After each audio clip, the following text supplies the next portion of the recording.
When Jesus is in the picture, it changes everything. How old were you when you went to your first funeral? You got a memory of the first funeral? I was pretty young. It was actually a visitation. One of my mother's cousins had died in a tragic accident. My mom took me to the visitation, and what was really freaky is that the Mennonites, they used to keep their loved ones' bodies in the front room of their home, in a parlor setting. And so the very first dead body I ever saw was in somebody's house, and that experience for a young guy kind of wigged me out for a little while, and now I do much better. In fact, going to funerals doesn't bother me. Seeing caskets, being in cemeteries doesn't bother me. It's part of our ministry here at the church, and as much as I wouldn't want anyone to have to go through that experience, I actually want to be with you when you go through those experiences. When you're walking through the valley of death, I want to be there beside you for those things. In John chapter 11, Jesus invites us to walk with him to a funeral. It's an important moment in the life of Jesus. When Jesus is at a funeral, the experience is always different. Jesus gets word that his very good friend Lazarus is sick and dying. And the message is simple: hurry, Jesus, hurry. Now, Lazarus is described as the one that Jesus loved. There was something about this family, Lazarus and his two sisters, that Jesus just had the biggest heart for, and it was so obvious that it's recorded in Scripture that Jesus loved this family. We're wrapping up this series, Jesus Loves Me, today, and it's also Memorial Day, and I couldn't think of a more appropriate passage for us to end this series on than this moment of where we have to walk through death. Tomorrow, Memorial Day, honoring the veterans, honoring those who made tremendous sacrifices for us, is all about that.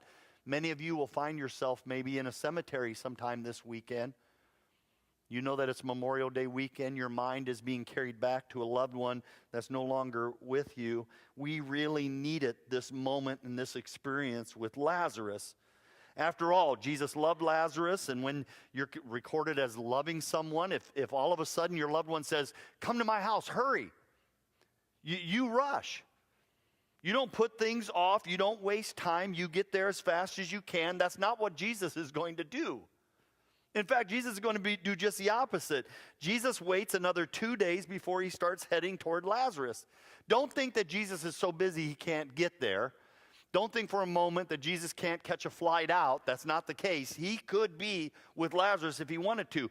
But Jesus says, no, there's something much bigger going on here. Jesus intentionally waits for 2 days. And when Jesus gives the answer for this to his disciples, he says this is going to happen so that God may be glorified and so that the Son may be glorified.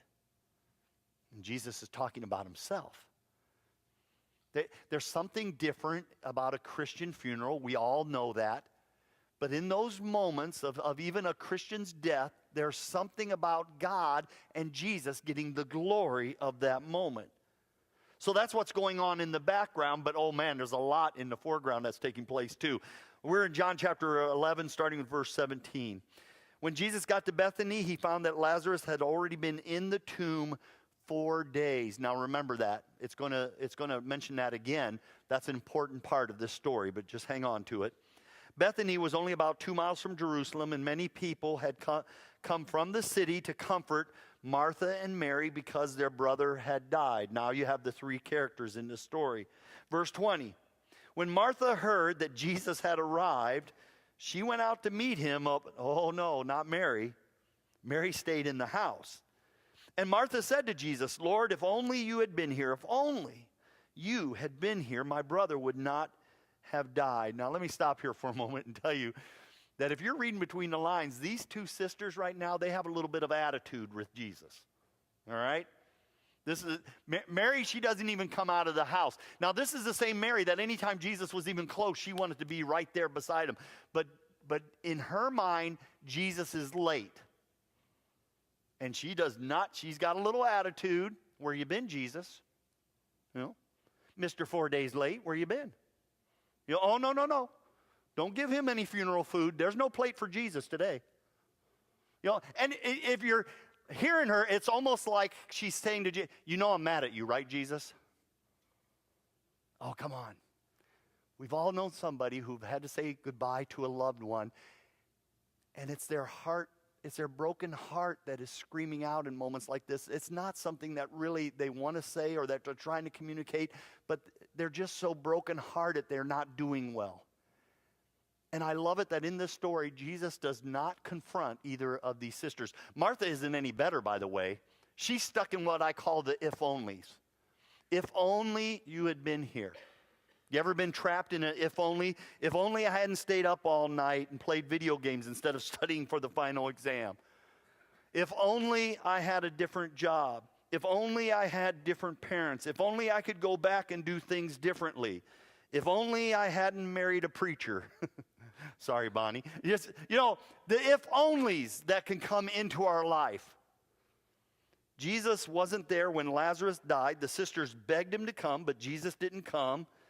Jesus is what appears to everyone at this moment to be very, very late. But they're not seeing the situation correctly. They're not interpreting this moment correctly. You ever done that? I was filling up my truck at the gas station. I was on one side of the gas tank, of the gas pump. On the other side of the gas pump were these two gals, and they were filling up their car. And all of a sudden, behind my back, I heard one of the ladies say, "He's gorgeous." So I kind of turned around with a smile, and this woman's looking at me, and she's like, "Oh, I'm sorry." She said, "I was talking about the horse." And one car over was this horse trailer in a truck. And I'm like, "Oh, are you kidding me?" I said, "I really needed that today." And then she felt bad. She's like, "Oh, I'm sorry." She's like, "You're good looking too." It's too late. I already lost out to the horse. I shared that story with my wife, and my wife just wagged her head. She's like, "Only you would think that was directed at you." Well, obviously, yeah. Totally misinterpreted this moment. And Mary and Martha, they're just not seeing things clearly. Jesus does not lash out at them for that. When you encounter somebody who is deeply, deeply in the grip of grieving, that is not the time to confront them on something. Their brokenheartedness, Jesus does not confront. But he does start to lead them. Verse 23, Jesus told Martha, "Your brother will live again, you know." And Martha answered, "Oh, I know. He'll be raised to life on the last day when the dead are raised." She's got her theology in place. And Jesus then said, No. He says, "I am the resurrection, and I'm also the life.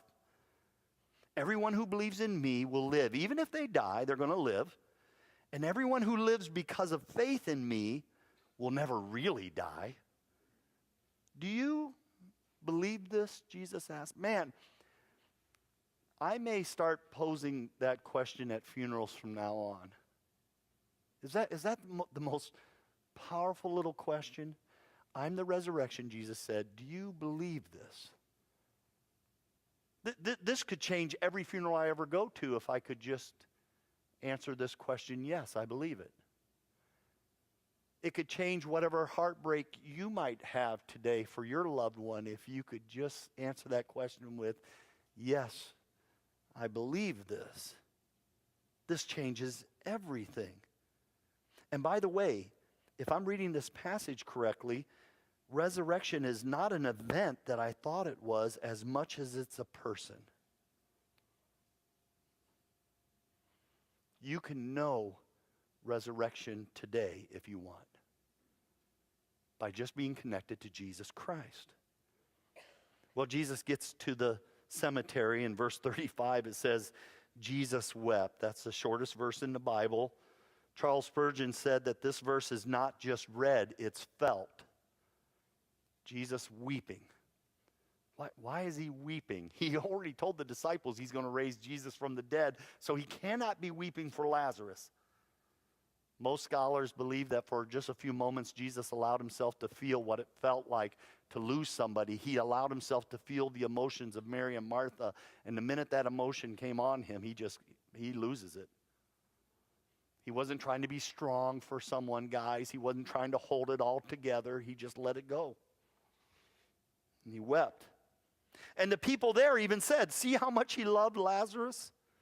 But some of them said, he gives sight to the blind. Why couldn't he have kept Lazarus from dying? And the answer to that question is he could have, but it did not bring glory to him. It would not bring glory to the Father. That's why he didn't at that moment. And by the way, inside this passage, I need you to catch that people that Jesus loves still get sick and die. Don't ever let somebody try to convince you, a skeptic, convince you that when people die, that's proof that Jesus doesn't love. And then at the grave, verse 38, Jesus was still terribly upset. So he went to the tomb, which was a cave with a stone rolled against the entrance. And then he told the people to roll the stone away. But Martha said, oh, Lord, don't do that. You know that Lazarus has been dead for 4 days. That's the second time it's mentioned that. And there is a bad smell by now. Decomposing flesh is a terrible smell. And Martha knew this was happening already to her brothers. Everybody there knew this was happening already. There's something deeper going on here with this 4 days. He's already starting to smell. I love the King James, by the way, in this passage. The King James says, behold, he stinketh. Yeah, he would die now. This is all part of death, and this man is deeply in the grip of death. Verse 41, after the stone had been rolled aside, Jesus looked up toward heaven and he prayed, Father, I thank you for answering my prayer. I know that you always answer my prayers, but I said this, now listen, so that the people here would believe that you sent me. This is an out loud prayer, by the way. Not all of Jesus' prayers are out loud, but this is one of them. And it's recorded. It's recorded so that those 2,000 years ago could hear it. It's recorded so that you and I, 2,000 years later, could hear this prayer. In Jesus' mind, this one moment at Lazarus' tomb is enough for you to base your faith on him.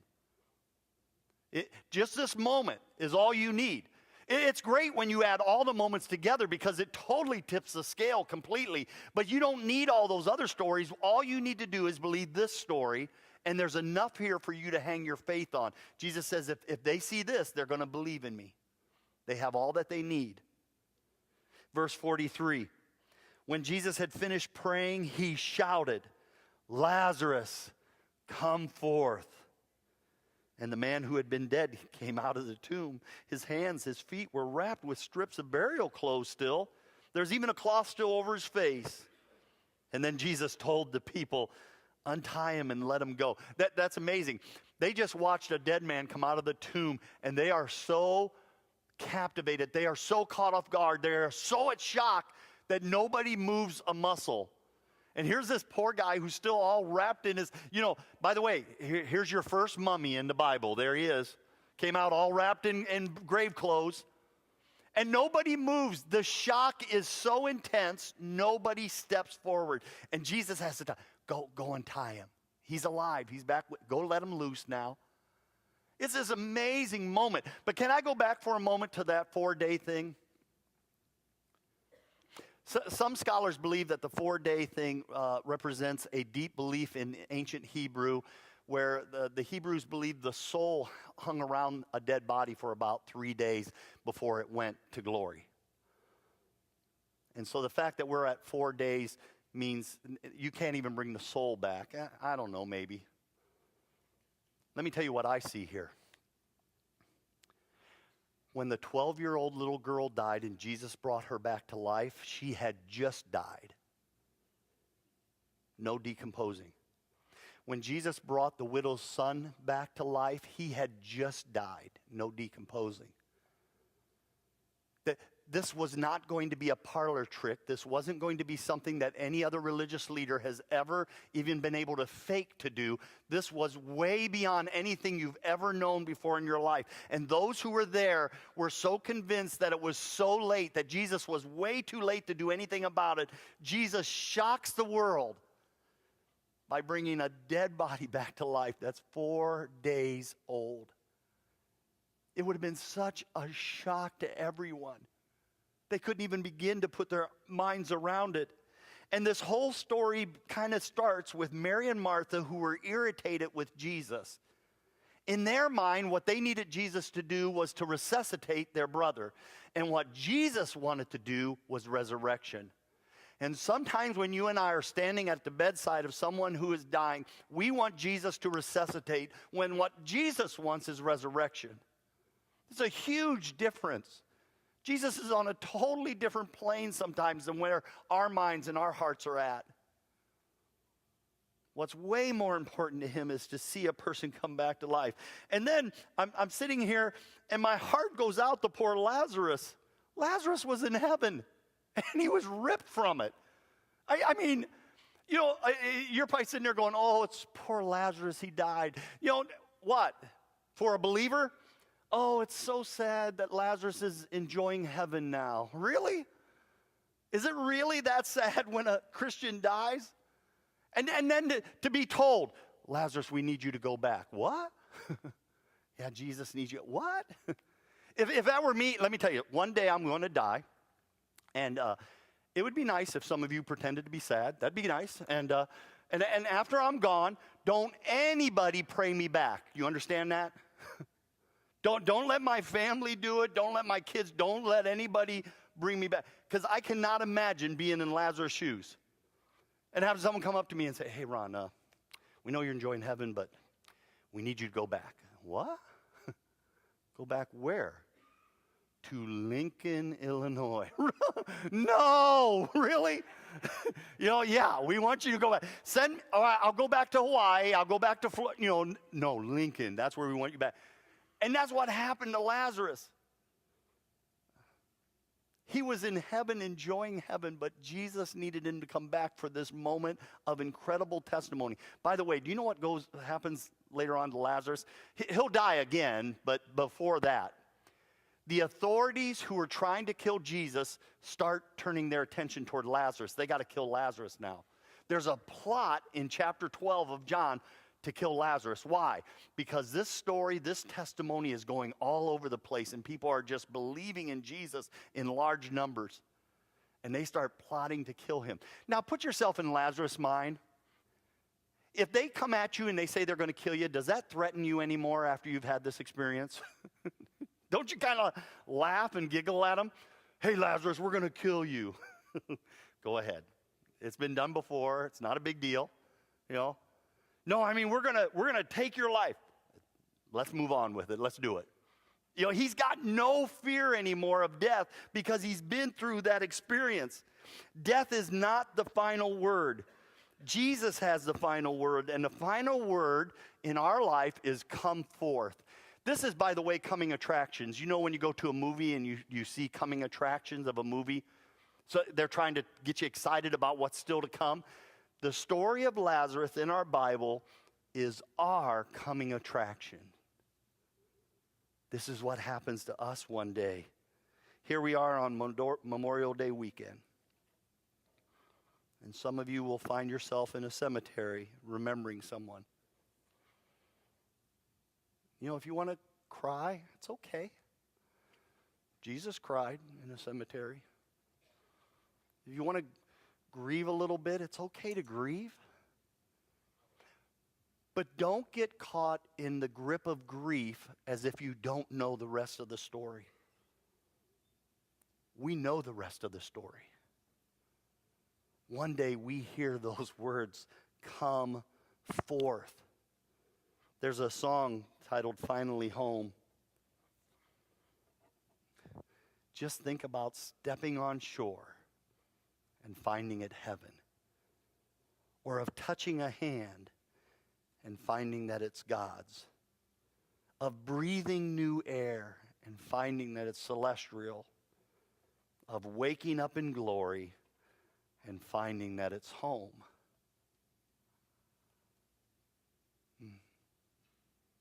This world is not my home. I'm just passing through. The angels up in heaven are beckoning me. I can hear them calling. One day that's our experience. Do you believe this? Jesus asked.